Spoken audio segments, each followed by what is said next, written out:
Puedes dormir en el suelo hasta que aprendas a respetar nuestra privacidad. La voz helada de mi nuera atravesó el teléfono como una bofetada. 71 años de vida. Y por primera vez alguien me mandaba a dormir en el piso como a un perro. En mi propia casa. «Entendido», respondí. Una sola palabra. Fría, calculada. Porque en ese momento algo dentro de mí murió para siempre.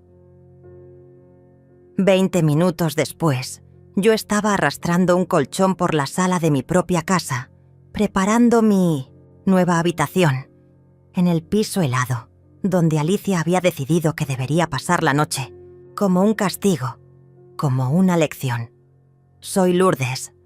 Durante 3 años transformé mi casa en el paraíso perfecto para mi hijo Rafael y su esposa.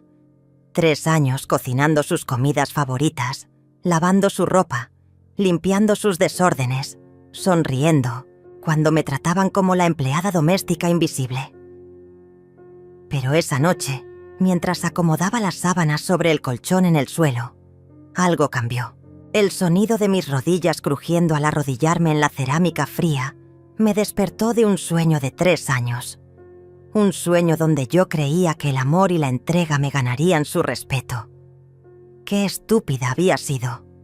La casa olía al estofado, que había cocinado durante 4 horas, pensando que cenaríamos juntos como una familia. La mesa del comedor seguía puesta con mis mejores platos, las velas ya derretidas, la comida fría y olvidada. Todo preparado para una cena que nunca sucedió.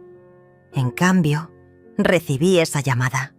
«Abuela Lourdes», me había susurrado Elena, mi vecina, que me quiere como una hermana. «Tienes que escuchar esto». Me pasó su teléfono donde había grabado una conversación que Alicia tuvo con su amiga esa tarde. La voz de mi nuera, riéndose. «Ya no aguanto a esa vieja entrometida. Hoy la voy a poner en su lugar. Le voy a enseñar quién manda en esta casa». Después vino el mensaje directo para mí. Ahora estaba aquí, una mujer de 71 años, preparando mi cama en el piso como si fuera una niña castigada. Mis manos temblaban mientras extendía la manta, no de frío, sino de una rabia que había estado creciendo en silencio durante 1000 días. 3 años atrás, cuando Rafael me pidió que los dejara vivir conmigo, temporalmente, yo había vaciado mi habitación principal para dársela a ellos. Había convertido el pequeño cuarto de costura en mi nuevo dormitorio, diciéndome que era temporal, que pronto tendrían su propio lugar. «Es solo hasta que juntemos para el enganche de nuestro departamento, mamá», me había dicho Rafael con esa sonrisa que derretía mi corazón desde que era un bebé. Pero los meses se convirtieron en años y mi temporal se volvió permanente. Y yo, como una tonta, seguí cocinando, limpiando, pagando las cuentas de luz que se duplicaron, comprando la comida que ellos consumían sin siquiera un «gracias». Alicia nunca trabajó. Se levantaba al mediodía, desayunaba lo que yo preparaba, dejaba sus platos sucios en el fregadero y se iba con sus amigas. Regresaba en la noche esperando que la cena estuviera lista, que su ropa estuviera lavada, que la casa estuviera impecable.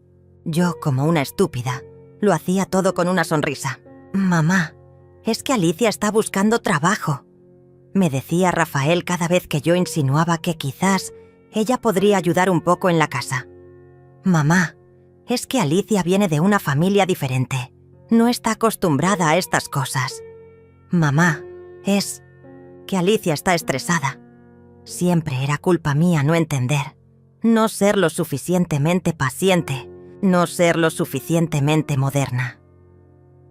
Pero esa noche, acostada en el colchón del suelo, mirando el techo de la sala que había pintado con tanto amor cuando pensé que sería nuestro hogar familiar, finalmente entendí la verdad. No era una madre amorosa, era una estúpida. No era una suegra comprensiva, era una sirvienta gratuita. No era parte de la familia, era el obstáculo que había que eliminar. Y esa comprensión, dolorosa como un cuchillo en el pecho, fue también mi liberación. Por primera vez en 3 años, esa noche dormí profundamente. Desperté a las 5 de la mañana con el cuerpo adolorido y el alma rota. Mis huesos crujían después de una noche en el suelo. Pero por primera vez en 3 años, mi mente estaba completamente clara. Me levanté en silencio, doblé las sábanas y guardé el colchón en el armario como si nada hubiera pasado. Como siempre, preparé el desayuno. Huevos revueltos para Rafael, tostadas con mermelada para Alicia, café recién molido que llenaba la cocina con su aroma familiar. Mis manos se movían automáticamente mientras mi cabeza procesaba lo que había vivido la noche anterior.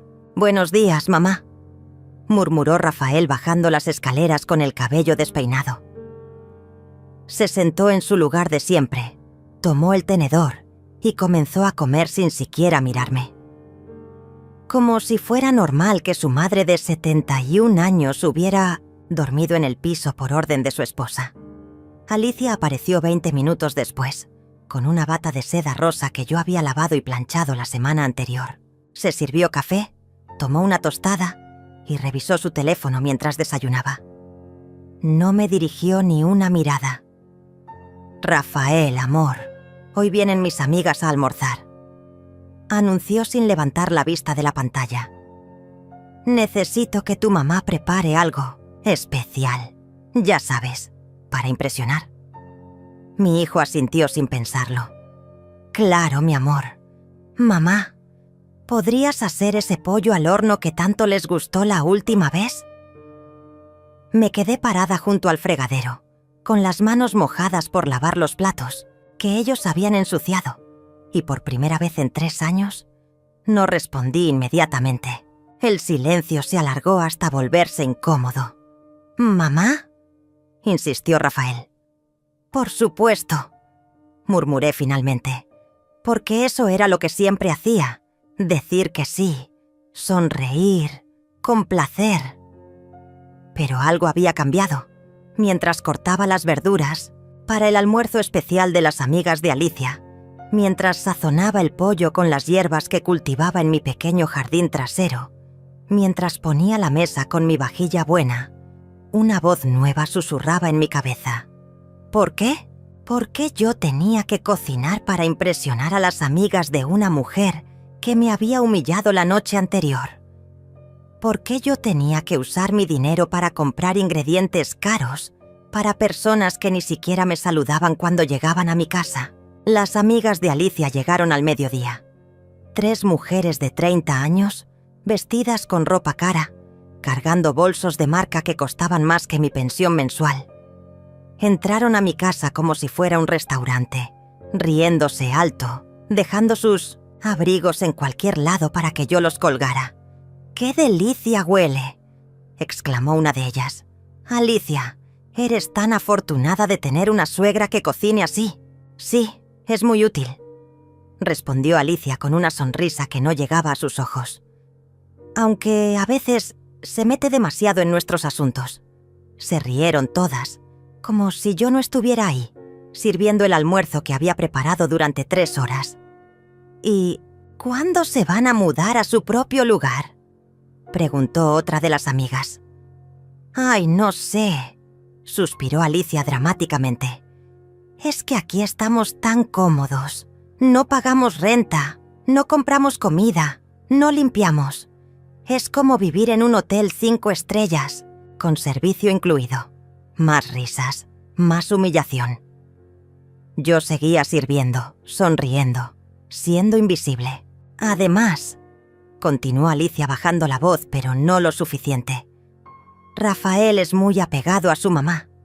Dice que no podemos dejarla sola, como si fuera nuestra responsabilidad cuidar a una vieja.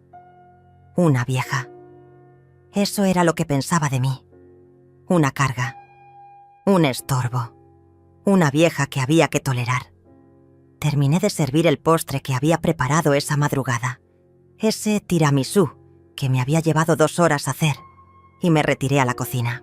Desde ahí podía escuchar sus conversaciones, sus risas, sus comentarios despectivos sobre la suegra que no entiende límites. Lavé los platos en silencio, Guardé los ingredientes que habían sobrado. Limpié la cocina hasta que brilló.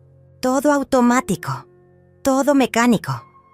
Mientras mi mente procesaba cada palabra que había escuchado. Cuando se fueron, Alicia no me dio las gracias. Rafael tampoco.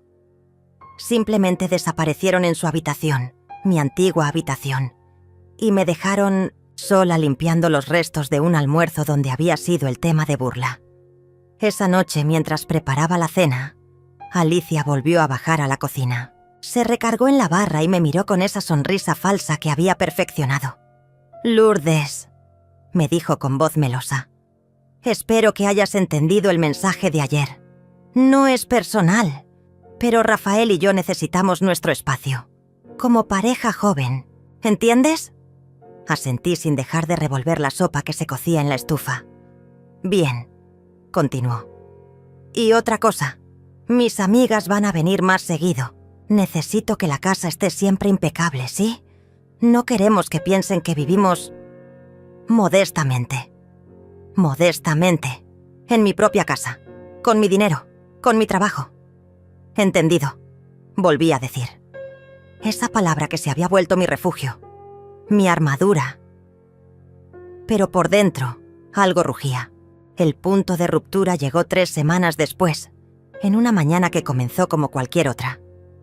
Yo estaba en la cocina preparando el desayuno cuando escuché a Alicia hablando por teléfono en la sala. Su voz, alta y despreocupada, atravesaba las paredes como si fuera dueña del mundo. «No, mamá, no gastes dinero en hotel. Quédate aquí cuando vengas a visitarme», decía riéndose. «Total, la suegra puede dormir en el sofá unos días. No le va a pasar nada». Me quedé paralizada con la sartén en la mano. ¿El sofá? Después de haberme hecho dormir en el piso, ¿ahora quería que durmiera en el sofá para que su madre pudiera usar mi cuarto de costura? Sí, mamá. Ya sabes cómo son las viejas. Se acostumbran a cualquier cosa, continuó Alicia. Además, así me ayuda más en la casa. Cuando uno tiene servicio doméstico gratis, hay que aprovecharlo al máximo. Servicio doméstico gratis. Eso era lo que yo era para ella. Claro que Rafael está de acuerdo, mintió descaradamente. Él entiende que mi comodidad es lo primero. Para eso nos casamos, ¿no? Para que él me cuide y me dé todo lo que merezco. Cerré la hornilla con manos temblorosas. 71 años trabajando, criando a mi hijo sola, después de que su padre nos abandonara, sacrificando mis sueños para que Rafael pudiera estudiar, pudiera crecer, pudiera convertirse en el hombre que ahora estaba tan cegado por una mujer que no veía cómo humillaba a su propia madre. El problema es que la vieja a veces se pone sentimental, siguió diciendo Alicia. Ayer me dijo que extrañaba dormir en su cama, como si fuera mi problema. Yo le dije clarito: Lourdes, esta es mi casa ahora. Si no te gusta, ya sabes dónde está la puerta. Mentía. Jamás me había dicho eso. Pero el solo hecho de que se lo estuviera inventando a su madre me partió el corazón. ¿Qué si siento culpa? Para nada, mamá. Estas viejas necesitan entender su lugar en el mundo. Ya tuvieron su tiempo. Ahora es el nuestro. Algo dentro de mí explotó. Caminé hacia la sala donde Alicia seguía hablando, recostada cómodamente en mi sofá, con los pies descalzos sobre la mesa de centro que había sido de mi madre. La miré fijamente hasta que sintió mi presencia y levantó la vista. «Mamá, te llamo después», murmuró al teléfono, pero no colgó. Quería que su madre escuchara lo que iba a decirme. «¿Qué necesitas, Lourdes?», me preguntó con esa sonrisa helada que había perfeccionado. «Necesito que recojas tus cosas», dije con una voz que no reconocí como mía, «y que te vayas de mi casa». Alicia parpadeó confundida. «¿Perdón?» «Escuchaste bien. Quiero que tú y Rafael se vayan, hoy». Se incorporó en el sofá, el teléfono aún en su oreja. «No puedes hablar en serio. Esta casa es de Rafael también. Él es tu hijo. Esta casa es mía. Está a mi nombre. Yo pago los impuestos. Yo pago los servicios. Y ya no quiero que vivan aquí. Por primera vez en 3 años, vi miedo en los ojos de Alicia. Miedo real. «Rafael», gritó hacia las escaleras. «Ven acá». Tu madre se volvió loca. Mi hijo bajó corriendo con la camisa a medio abotonar. «¿Qué pasa?» «Tu madre nos está corriendo de la casa», sollozó Alicia, cambiando instantáneamente a modo víctima. No sé qué le hice mal. Solo estaba hablando con mi mamá y de repente se puso así. Rafael me miró con esa expresión que conocía tan bien, la misma que ponía cuando era niño y hacía algo malo. Confusión mezclada con culpa. «Mamá, ¿qué está pasando? ¿Por qué estás haciendo esto?» «Pregúntale a tu esposa», respondí sin apartar la mirada de Alicia. «Pregúntale qué me dijo anoche sobre dormir en el sofá. Pregúntale qué les cuenta a sus amigas sobre la vieja inútil que les cocina gratis». «Eso no es cierto», protestó Alicia, pero sus mejillas se pusieron rojas. «Estás mintiendo. Estás inventando cosas porque estás celosa de que Rafael me ame más a mí que a ti. Mamá, por favor», me suplicó Rafael. Seguramente hubo un malentendido. Alicia no haría... ¿No haría qué, Rafael? Lo interrumpí. ¿No me mandaría a dormir en el piso como a un perro? ¿No me llamaría servicio doméstico gratis? ¿No se burlaría de mí con sus amigas en mi propia casa? Rafael se quedó callado. En sus ojos vi el momento exacto en que se dio cuenta de que yo estaba diciendo la verdad. Pero también vi algo más. Algo que me rompió el corazón para siempre. Vi que no le importaba. «Mamá», susurró, «tal vez estás exagerando un poco. Alicia es joven. A veces dice cosas sin pensar. Pero tú sabes que te queremos aquí». Me querían ahí, como la empleada doméstica que trabajaba gratis, como la anciana que se ocupaba de todos los problemas para que ellos pudieran vivir como reyes. Caminé hacia la puerta y la abrí de par en par. «Fuera», dije. «Los dos, ahora». «No puedes hacer esto», gritó Alicia. «No tienes derecho». Sonreí por primera vez en semanas. Tengo todos los derechos del mundo. Esta es mi casa. «Mamá, no puedes hablar en serio», gritó Rafael. Pero por primera vez en 3 años, yo estaba completamente seria. «¿Dónde vamos a ir? No tenemos dinero ahorrado». «Ese no es mi problema», respondí con una calma que me sorprendió a mí misma. Tenían 3 años para ahorrar. 3 años viviendo gratis, comiendo gratis, sin pagar ni una cuenta. ¿En qué gastaron su dinero? Alicia se puso de pie como una fiera. «Tú nos dijiste que podíamos quedarnos. Nos hiciste creer que esta era nuestra casa también. Era un favor temporal. Ustedes lo convirtieron en permanente sin preguntarme. Pero somos familia», sollozó Alicia, y por primera vez sus lágrimas parecían reales. «Yo pensé que me querías como a una hija». Me reí. Una risa amarga que salió desde lo más profundo de mi alma rota. ¿Como a una hija? Las hijas ayudan a sus madres. Las hijas agradecen los sacrificios. Las hijas no mandan a sus madres a dormir en el piso. «Fue un malentendido», gritó desesperada. Yo estaba enojada porque... ¿Por qué, Alicia? ¿Porque respiré en tu presencia? ¿Porque existí en mi propia casa? Rafael se acercó a mí con los ojos suplicantes. «Mamá, por favor, dame una semana para encontrar algo. Una semana nada más». «No». «¿Mamá?» Dije que no, Rafael. Se van hoy. Ahora. «Pero es sábado». No podemos encontrar departamento en sábado. Pudieron encontrar tiempo para humillarme en sábado. Pudieron encontrar tiempo para burlarse de mí en sábado. Ahora pueden encontrar un lugar donde dormir en sábado. Alicia corrió hacia las escaleras. «Voy a empacar, pero esto no se va a quedar así. No tienes derecho a tratarnos así». «Alicia», le grité antes de que subiera. Se volteó con el rostro desfigurado por la rabia. «¿Sabes qué es lo más triste de todo esto?». Me miró sin responder.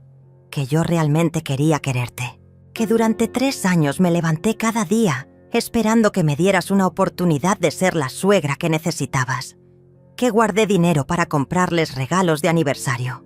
Que planeé cenas especiales para hacerte sentir bienvenida. Sus ojos se llenaron de lágrimas, pero ya no me importaba. Que cuando estabas enferma el año pasado, me quedé despierta toda la noche cuidándote. Que cuando tu madre te gritó por teléfono, yo fui quien te consoló. Que cuando Rafael trabajaba hasta tarde, yo era quien te hacía compañía para que no te sintieras sola. «Lourdes», susurró. Pero nada de eso importó, ¿verdad? Porque para ti, yo siempre fui solo la vieja estúpida que podías usar y descartar cuando se te antojara. Se quedó callada, porque sabía que era verdad. 2 horas después, sus maletas estaban en la entrada. Alicia lloraba en el sofá mientras Rafael cargaba las bolsas al auto. La casa se sentía extraña, como si acabara de despertar de una pesadilla muy larga. «Mamá», me dijo Rafael cuando subí a la última maleta, «esto no está bien. Somos tu familia». La familia no humilla. La familia no desprecia. La familia no usa. Te estás equivocando. Cuando te tranquilices, vas a arrepentirte. Lo miré fijamente. Mi hijo. El bebé que amamanté durante 1 año. El niño al que le leí cuentos todas las noches. El adolescente por el que trabajé dobles turnos para pagar su universidad. Rafael, le dije suavemente. Lo único de lo que me arrepiento es de haber tardado 3 años en darme cuenta de que ya no eres el hijo que crié. Se quedó callado. Por un momento creí ver al niño que había sido, pero la ilusión se desvaneció cuando Alicia lo llamó desde el auto. «Rafael, vámonos. No tenemos por qué aguantar esto». Mi hijo me miró, una última vez. «Cuando cambies de opinión ya sabes dónde encontrarnos». «No voy a cambiar de opinión». Se subió al auto sin despedirse. Alicia me fulminó con la mirada desde la ventanilla del pasajero, pero ya no me afectaba. Había perdido todo su poder sobre mí. Los vi alejarse desde la puerta de mi casa. Su auto desapareció en la esquina, y por primera vez en 3 años, el silencio que quedó no me asustó. Me dolió, me destrozó, pero no me asustó. Cerré la puerta y me recargué contra ella. La casa olía diferente. Olía a libertad. Caminé hacia la cocina y por primera vez en 1000 días no había platos sucios esperándome. No había ropa que lavar. No había cenas que preparar para personas que no me agradecían. Subí las escaleras hacia mi antigua habitación. Su habitación. La puerta estaba abierta. Habían dejado algunas cosas. Una revista en el buró, un calcetín bajo la cama, una botella de perfume en el tocador. Me senté en la cama que había sido mía y que ahora podía volver a ser mía. Las sábanas olían a ellos, pero eso se podía cambiar. Todo se podía cambiar. Tomé mi teléfono y marqué el número de Elena. «Abuela Lourdes», me contestó con su voz cariñosa. «¿Cómo estás, querida?» «Elena», le dije, y por primera vez mi voz no tembló. «¿Podrías venir? Necesito que me ayudes a cambiar las sábanas». Elena llegó en menos de 20 minutos con una bolsa de pan dulce y esa sonrisa maternal que había sido mi salvavidas durante tantos años difíciles. Cuando abrí la puerta, no me preguntó nada. Solo me abrazó fuerte y supe que había tomado la decisión correcta. «Mija», me susurró mientras me apretaba contra su pecho. Ya era hora. Subimos juntas a cambiar las sábanas de mi habitación. Elena trabajaba en silencio, doblando la ropa de cama que olía a Alicia y Rafael, mientras yo abría las ventanas para que entrara aire fresco. Por primera vez en 3 años, el sol de la tarde iluminaba completamente mi cuarto. ¿Sabes qué es lo más extraño?, le dije mientras sacudía las cortinas. No me siento culpable. Elena se detuvo con una almohada en las manos. ¿Por qué habrías de sentirte culpable? Porque soy su madre. Porque se supone que las madres sacrifican todo por sus hijos, sin importar qué. «Ay, Lourdes», suspiró Elena sentándose en la cama desnuda. «¿Quién te dijo esa mentira?» «Toda la vida. Mi madre me lo decía. La sociedad me lo dice. Hasta yo me lo decía». «Pues te mintieron, mija. Los hijos crecen para independizarse, no para convertir a sus madres en esclavas». Elena tenía 73 años, 2 más que yo, pero una sabiduría que yo estaba apenas descubriendo. Sus 4 hijos vivían en diferentes ciudades, trabajaban, tenían sus propias familias, y cuando la visitaban era con respeto y cariño, genuino. «Elena», le pregunté mientras ella ponía sábanas limpias en mi cama, «¿crees que soy mala persona?». Se rió, una risa limpia que llenó la habitación de luz. «Lourdes, querida, eres la persona más generosa que conozco. Demasiado generosa. Ese fue siempre tu problema». «¿Demasiado generosa?». «Sí, mija. Hay una diferencia entre dar amor y dejar que te pisoteen. Tú nunca aprendiste esa diferencia». Esa noche, Elena se quedó a cenar conmigo. Cocinamos juntas, algo simple y delicioso, y comimos en la mesa de la cocina en lugar del comedor formal. Hablamos de todo, de nuestros hijos, de nuestros errores, de los años que nos quedaban por vivir. «¿Sabes qué vas a hacer ahora?», me preguntó Elena mientras lavábamos los platos. «No tengo idea», confesé. Durante 3 años toda mi vida giró alrededor de ellos. No sé cómo se vive solo para una misma. Pues vas a aprender. Y va a ser la aventura más hermosa de tu vida. ¿Cómo puedes estar tan segura? Elena me secó las manos con un trapo de cocina y me tomó del rostro como si fuera su hija. Porque por primera vez en años, cuando te miro a los ojos, veo a Lourdes, a la verdadera Lourdes, no a la sombra de mujer en la que te habías convertido. Esa noche dormí en mi cama de verdad, entre sábanas que olían a suavizante de flores y en un cuarto donde nadie me había dicho que no pertenecía. Dormí 8 horas seguidas, sin despertar ni una sola vez. A la mañana siguiente, domingo, me levanté sin prisa. No había desayuno que preparar. No había ropa que lavar. No había casa que limpiar para impresionar a las amigas de nadie. Hice café solo para mí, tostadas solo para mí, y me senté en mi terraza a ver amanecer por primera vez en 3 años. El teléfono sonó a las 10 de la mañana. Era Rafael. «Mamá». Su voz sonaba cansada, derrotada. Pasamos la noche en un hotel. Alicia no paró de llorar. ¿Y? Mamá, por favor. Esto es ridículo. Somos una familia. Ustedes son una familia. Le corregí. Yo soy tu madre. Hay una diferencia. No entiendo qué te pasó. ¿Por qué estás siendo tan cruel? Me reí. ¿Cruel, Rafael? ¿Quieres que te diga qué es cruel? Cruel es mandar a tu madre a dormir en el piso. Cruel es llamarla a servicio doméstico gratis. Cruel es burlarse de ella con tus amigos en su propia casa. Silencio del otro lado de la línea. Rafael, continué. Durante 3 años ustedes vivieron gratis en mi casa. Comieron mi comida, usaron mis servicios, durmieron en mi cama y jamás, ni una sola vez, me preguntaron cómo estaba yo. si estaba cansada, si necesitaba ayuda, si era feliz.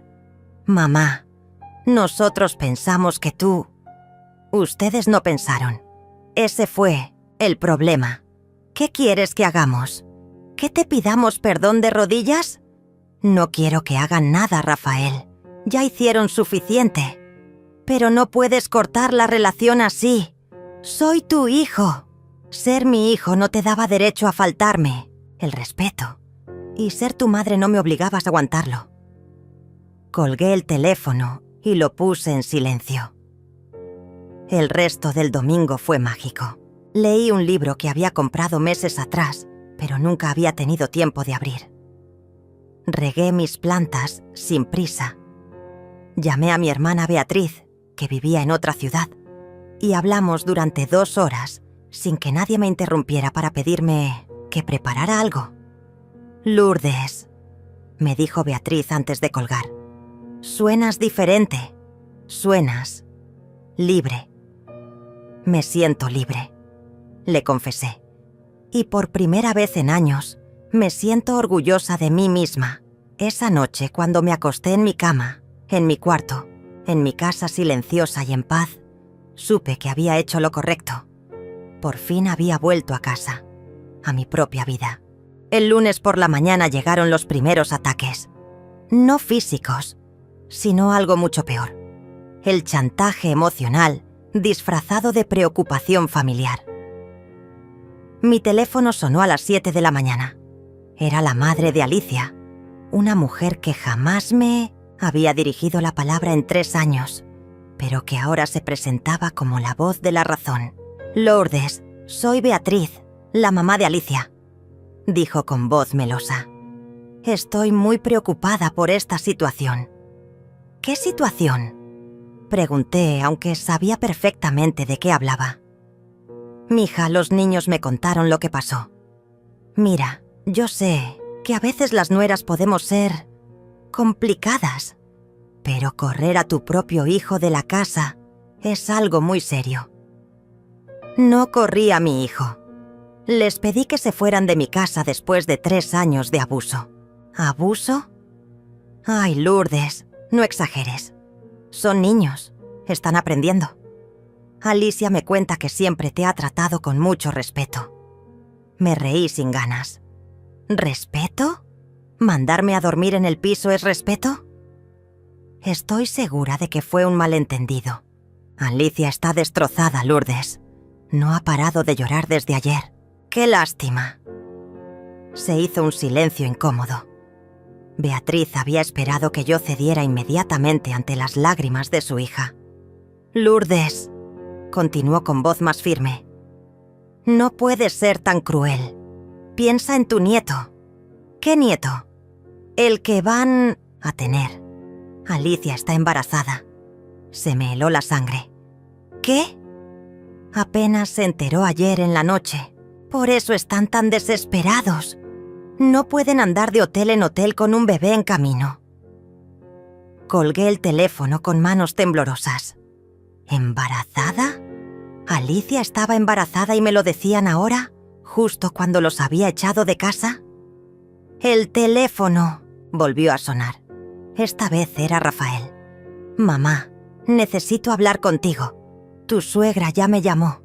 ¿Te dijo lo del bebé?» «Sí». «Mamá, por favor, todo cambia ahora. Vas a ser abuela. No puedes negar a tu nieto el derecho de conocerte». ¿Está realmente embarazada o es otra manipulación? Por supuesto que está embarazada. ¿Cómo puedes preguntarme eso? Porque en 3 años han mentido sobre todo lo demás. Mamá, si no nos dejas regresar, mi hijo va a crecer pensando que su abuela no lo quiso. El golpe fue certero. Había encontrado mi punto débil y lo sabía. «Ven a la casa», le dije finalmente. «Pero solo tú. Quiero hablar contigo a solas». Rafael llegó 1 hora después, con ojeras y ropa arrugada. Se sentó en la sala como un extraño, con las manos entrelazadas y la mirada baja. «Muéstrame la prueba de embarazo», le dije sin preámbulos. ¿Perdón? Si Alicia está embarazada, debe tener una prueba médica. Muéstramela. Mamá, ¿en serio no me crees? ¿En serio no les creo? Se acabó el tiempo de la confianza ciega. Rafael sacó su teléfono y me mostró una foto. Era una prueba de embarazo casera con 2 líneas rosadas, pero algo se veía extraño. ¿Cuándo se hizo esta prueba? Ayer en la noche. ¿Dónde? En el hotel. ¿Y dónde compraron la prueba? Los domingos las farmacias cierran temprano. Rafael se puso nervioso. Nosotros la teníamos guardada. ¿Guardada? Sí, porque llevamos meses intentando embarazarnos. Mentira. ¿Qué? Es mentira, Rafael. Si llevaran meses intentando embarazarse, Alicia habría dejado de tomar anticonceptivos. Y yo sé que sigue tomándolos, porque yo era quien recogía sus medicinas en la farmacia. Mi hijo se quedó callado, atrapado en su propia mentira. Además, continué, esa foto está editada. Se ve el filtro que usaron para hacer más intensas las líneas. Mamá, dime la verdad, Rafael. ¿Está embarazada o no? Bajó la cabeza como cuando tenía 10 años y lo atrapaba haciendo travesuras. No está embarazada. ¿Y de quién fue la idea? ¿Tuya o de ella? De Alicia. Pero mamá, estábamos desesperados. No tenemos a dónde ir. Tenían trabajo. Tenían sueldo. Tenían 3 años para ahorrar. Pero pensamos que yo era tan estúpida que les iba a regalar mi casa para siempre. Rafael se puso de pie. No es tu casa, es la casa familiar. Papá también la pagó. Tu padre se fue cuando tenías 5 años. Yo pagué esta casa sola, trabajando 2 empleos mientras criaba a un niño que ahora me miente en la cara. Mamá, por favor, una semana más. Solo necesitamos una semana para encontrar algo. No. ¿Por qué no? Porque no confío en ustedes. Porque una semana se convertiría en un mes en un año, y un año en que vuelva a ser su empleada doméstica. No, eres nuestra empleada, ¿no? Entonces, ¿qué soy, Rafael? ¿Su huésped en mi propia casa? ¿Su inquilina que paga por vivir aquí? No tenía respuesta. Vete, le dije cansada. Y no vuelvas hasta que entiendas que ser mi hijo no te da derecho a faltarme el respeto. Mamá, si me voy ahora, tal vez no regrese nunca. Lo miré fijamente. Tal vez eso sea lo mejor para los dos. Rafael se fue dando un portazo. Pero esta vez, el sonido no me asustó. Era el sonido de una puerta cerrándose definitivamente sobre una etapa de mi vida que había durado demasiado. Esa tarde, Elena vino a tomar café y me encontró tranquila. ¿Cómo estás después de todo esto? Libre, le dije. Finalmente libre. Durante las siguientes 2 semanas, la casa se llenó de un silencio que al principio me aterrorizaba, pero que poco a poco se convirtió en la sinfonía más hermosa que había escuchado en años. Por primera vez desde que Rafael se casó, podía caminar descalza por mi propia casa, dejar una taza de té a medio terminar sin que alguien me regañara, dormir hasta tarde los domingos sin que nadie esperara el desayuno listo.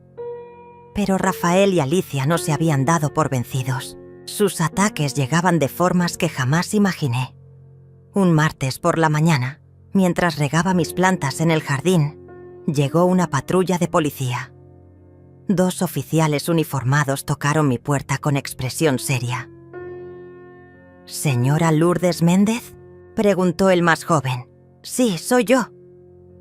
Recibimos una denuncia de abandono de persona vulnerable. Su hijo Rafael Méndez reportó que usted está viviendo sola, que tiene problemas de memoria y que puede representar un peligro para sí misma. Me quedé con la boca abierta. ¿Perdón? También mencionó que los echó de casa en un episodio de confusión mental y que están preocupados por su bienestar. La furia que sentí en ese momento fue diferente a todo lo que había experimentado antes. No era la rabia ciega de cuando me humillaban. Era una indignación fría, calculada. «Little, oficiales», les dije con la voz más serena que pude reunir. «¿Les puedo ofrecer un café mientras les explico la situación real?» Los invité a pasar. Les serví café en mi mejor porcelana. Les mostré mis plantas perfectamente cuidadas. Les enseñé mi casa impecable. Les dejé revisar mis medicinas organizadas por día y hora. ¿Les parece que una persona con problemas de memoria podría mantener todo esto en orden?, les pregunté. El oficial más veterano sonrió. «Señora, es evidente que usted está perfectamente bien. Esto pasa más seguido de lo que se imagina. Hijos que usan a las autoridades para presionar a sus padres. ¿Qué puedo hacer al respecto? Nosotros vamos a reportar que la denuncia es falsa, y si lo vuelven a hacer, pueden enfrentar cargos por uso indebido de recursos policiales». Después de que se fueron, llamé a Elena. Necesitaba contarle a alguien lo que había pasado antes de que mi cabeza explotara. «Ay, mija», suspiró Elena después de escuchar toda la historia. «Ya llegaron al fondo del barril. Cuando usan a la policía, es porque ya se les acabaron las ideas. ¿Tú crees que van a parar? No, van a empeorar. Pero tú tienes que mantenerte firme». Elena tenía razón. Al día siguiente llegó una trabajadora social. Esta vez la denuncia era que yo estaba deprimida y en riesgo de suicidio, porque había echado a mi familia por un brote psicótico. La trabajadora social, una mujer mayor llamada Patricia, fue más fácil de convencer que los policías. Después de una hora de conversación, quedó claro que yo no solo estaba mentalmente estable, sino que había tomado la decisión más saludable de mi vida. «Señora Lourdes», me dijo antes de irse, «he visto muchos casos como este. Hijos adultos que no pueden aceptar que sus padres tengan límites. Su hijo necesita terapia, no usted. Pero lo peor aún estaba por venir». El viernes por la tarde, Elena llegó corriendo a mi casa con el periódico local en las manos. «Lourdes, necesitas ver esto». Era un artículo en la sección de cartas al editor, firmado por Rafael Méndez, hijo preocupado. El título me heló la sangre. «Cuando el Alzheimer separa a las familias».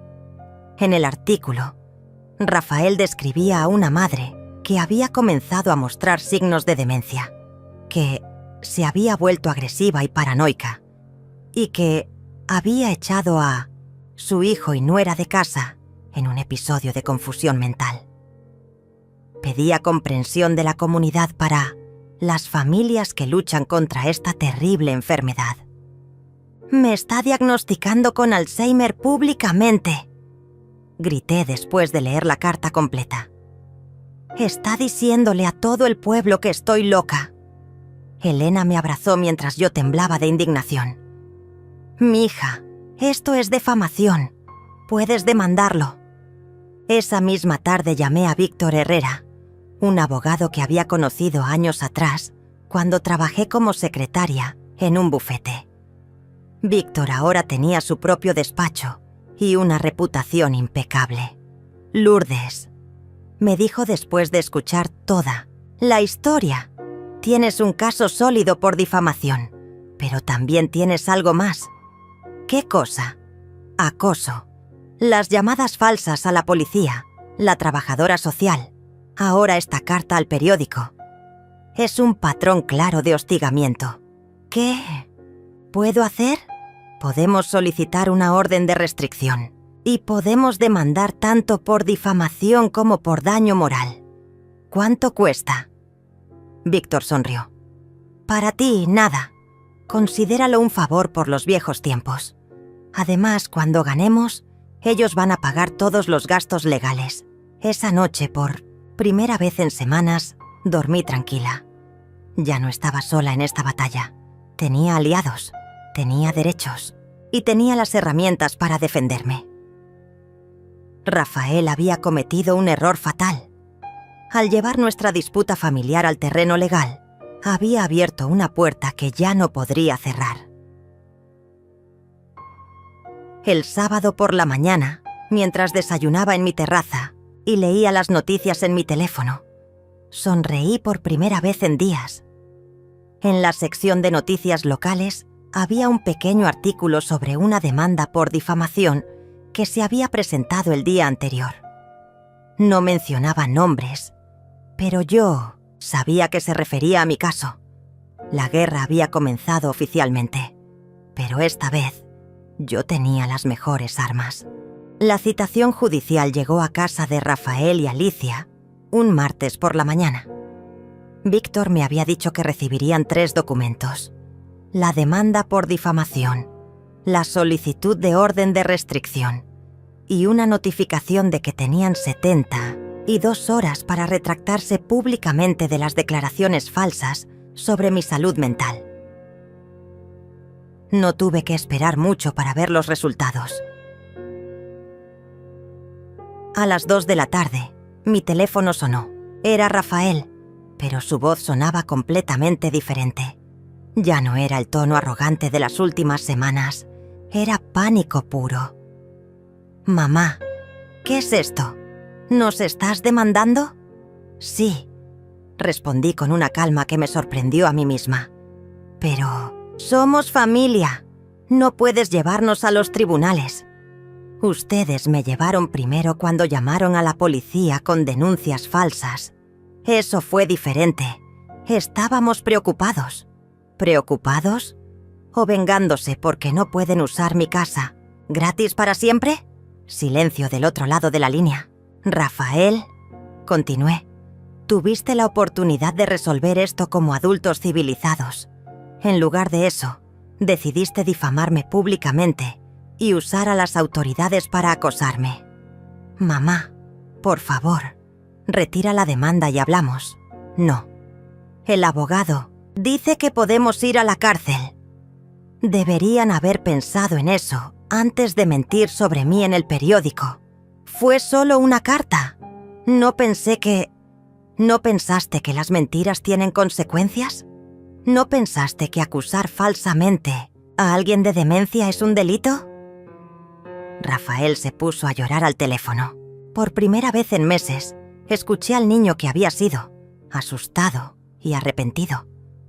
Pero ya era demasiado tarde para las lágrimas. «¿Qué quieres que hagamos?», sollozó. «Quiero que publiquen una retractación completa en el mismo periódico. Quiero que admitan que mentieron sobre mi salud mental. Y quiero que me dejen en paz para siempre». «¿Y si hacemos eso, retirarás la demanda?» «No». «¿Por qué no?» «Porque el daño ya está hecho, Rafael. Medio pueblo piensa que tengo Alzheimer por tu culpa. Mis vecinos me miran diferente. La señora del mercado me habla como si fuera una inválida mental. Era verdad. Desde que salió la carta en el periódico, había notado los cambios. Las miradas de lástima, las conversaciones que se detenían cuando yo llegaba, la forma en que algunos conocidos me hablaban muy lento y muy alto, como si no pudiera entenderlos.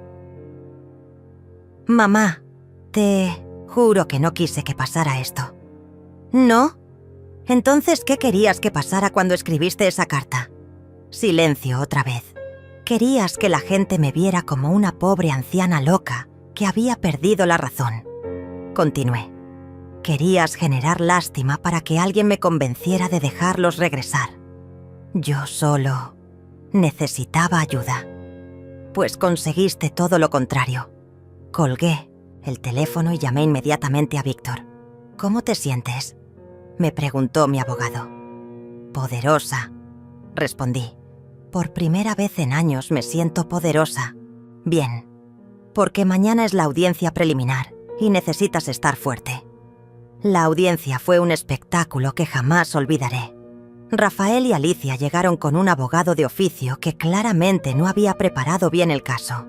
Se sentaron en la parte de atrás de la sala, ella llorando dramáticamente, él con la cabeza baja. Víctor presentó toda la evidencia meticulosamente. Las grabaciones de las llamadas falsas a la policía, los reportes de los oficiales confirmando que las denuncias eran infundadas, copias de la carta difamatoria en el periódico, testimonios de Elena y otros vecinos sobre mi estado mental completamente normal. El juez, un hombre mayor de unos 60 años, revisó todo con expresión seria. «Señor Méndez», le dijo finalmente a Rafael, «¿es cierto que usted llamó a la policía reportando que su madre tenía problemas de memoria?» «Sí, su señoría, pero...» «¿Y es cierto que cuando los oficiales la evaluaron, no encontraron ningún signo de deterioro mental?» «Sí, pero nosotros pensamos...» «¿Y es cierto que después escribió una carta pública afirmando que su madre sufre de Alzheimer sin tener ningún diagnóstico médico que lo respalde?» Rafael se quedó callado. «Su señoría», intervino el abogado de oficio, «mi cliente estaba actuando de buena fe, preocupado por el bienestar de su madre». El juez lo miró con incredulidad. ¿Buena fe? ¿Difamar públicamente a una persona es actuar de buena fe? Víctor se puso de pie. «Su señoría, solicitamos que se ordene la retractación pública inmediata, el pago de daños y perjuicios y una orden de restricción permanente». «Concedido», dijo el juez sin dudar. «El señor Méndez y la señora Alicia tienen 48 horas para publicar una retractación completa en el mismo periódico. Además, pagarán daños y perjuicios por la cantidad de 50.000 pesos, más costos legales. 50.000 pesos. Era más dinero del que había visto junto en años. Y, señor Méndez», continuó el juez con voz severa, «queda usted prohibido de acercarse a su madre, contactarla directa o indirectamente, o hacer cualquier declaración pública sobre ella. Si viola esta orden, enfrentará cargos criminales». Rafael se desplomó en su silla. Alicia gimió como si hubiera recibido una puñalada. Pero yo me sentí como si acabara de quitarme una carga de 100 kilos de los hombros. Cuando salimos del juzgado, Víctor me abrazó. «Lourdes, acabas de ganar más que una demanda. Acabas de recuperar tu dignidad». Tenía razón. Por primera vez en años, alguien había escuchado mi versión de la historia y había decidido que yo tenía razón. Esa noche celebré sola en mi casa, con una copa de vino y la certeza de que había peleado la batalla más importante de mi vida. Y la había ganado. La retractación se publicó en el periódico local ese viernes. Era una disculpa pública completa, donde Rafael admitía que había mentido sobre mi salud mental, que jamás había sido diagnosticada con ninguna forma de demencia, y que sus declaraciones habían sido producto de un conflicto familiar mal manejado. Pedía disculpas a la comunidad por la información falsa y a mí por el daño causado. Pero más que la disculpa pública, lo que realmente cambió mi vida fue lo que pasó después. Elena llegó esa tarde con una sonrisa misteriosa y un sobre en las manos. «Lourdes, querida, esto llegó para ti». Era una carta de la administración de un complejo de apartamentos para adultos mayores en la zona más bonita de la ciudad. Habían leído sobre mi caso en el periódico y querían ofrecerme un trabajo como administradora de actividades sociales. ¿Un trabajo?, pregunté incrédula. ¿A los 71 años? Leí la carta completa, insistió Elena con los ojos brillantes. La propuesta era increíble. No solo era un trabajo de medio tiempo organizando eventos y actividades para la comunidad de jubilados, sino que incluía un hermoso apartamento amueblado como parte del paquete de compensación. Dice aquí que buscaban a alguien con experiencia en organización familiar y manejo de situaciones difíciles. Leí en voz alta. Que mi caso demostró exactamente el tipo de carácter y determinación que necesitan. ¿Vas a aceptar?, me preguntó Elena. La decisión debería haber sido difícil. Significaba vender la casa donde había vivido durante 30 años, donde había criado a Rafael, donde guardaba todos mis recuerdos. Pero cuando pensé en eso, me di cuenta de que la casa ya no guardaba recuerdos felices. Los últimos 3 años habían contaminado cada rincón con humillaciones y dolor. Sí, dije sin dudar. Voy a aceptar. El proceso de mudanza fue liberador de una manera que jamás imaginé. Cada caja que empacaba era un peso menos en mi corazón. Doné la mayoría de los muebles. Me quedé solo con las cosas que realmente me importaban. Las fotos de cuando Rafael era niño, los libros que me habían acompañado durante años, la vajilla de mi madre. Cuando llegaron los compradores a ver la casa, una pareja joven con un bebé, supe que había tomado la decisión correcta. Ellos veían el lugar con la misma ilusión que yo había tenido 30 años atrás. La casa necesitaba una familia que la llenara de amor, no de resentimiento. Mi nuevo apartamento era pequeño pero perfecto. 2 habitaciones, una terraza con vista al parque, cocina moderna. Y lo mejor de todo, era completamente mío. Nadie podía mandarme a dormir en el piso de mi propia casa nunca más. El trabajo resultó ser una bendición que no sabía que necesitaba. Organizar fiestas de cumpleaños, noches de baile, clubes de lectura, excursiones grupales. Por primera vez en décadas, mi energía estaba enfocada en hacer felices a personas que me apreciaban de verdad. «Señora Lourdes», me decía don Antonio, un viudo de 80 años que se había convertido en mi amigo más cercano. «Usted tiene un don para hacer que todos nos sintamos en familia». Familia. Esa palabra ya no me dolía como antes. Había aprendido que la familia no siempre son los que comparten tu sangre. A veces es la gente que elige quedarse en tu vida porque valora quién eres. Elena venía a visitarme todos los domingos. Cocinábamos juntas, íbamos al mercado, nos reíamos de telenovelas absurdas. Era la hermana que nunca tuve y la compañía que siempre había necesitado. 6 meses después de la mudanza, recibí una llamada inesperada. Era Rafael. Mamá. Su voz sonaba diferente, más madura, más cansada. ¿Podemos hablar? ¿No viola eso la orden de restricción? La levanté legalmente. Necesitaba hablar contigo. Accedí a verlo en un café neutral, a media hora de mi nuevo hogar. Cuando llegó casi no lo reconocí. Se veía demacrado, con ojeras profundas y ropa arrugada. Alicia no estaba con él. «¿Dónde está tu esposa?», pregunté. «Se fue», murmuró. «Se fue con otro cuando se dio cuenta de que no teníamos dinero para mantenerla». «¿El dinero de la demanda?». «Se lo gastó en una semana. Ropa, salón de belleza, cenas caras. Cuando se acabó y tuvo que buscar trabajo real, decidió que yo no era suficiente para ella». No sentí satisfacción al escuchar esto. Solo una tristeza profunda por el tiempo perdido. «¿Qué quieres, Rafael?». «Perdón», susurró con los ojos llenos de lágrimas. «Quiero pedirte perdón. Tienes razón en todo. Fui un hijo horrible.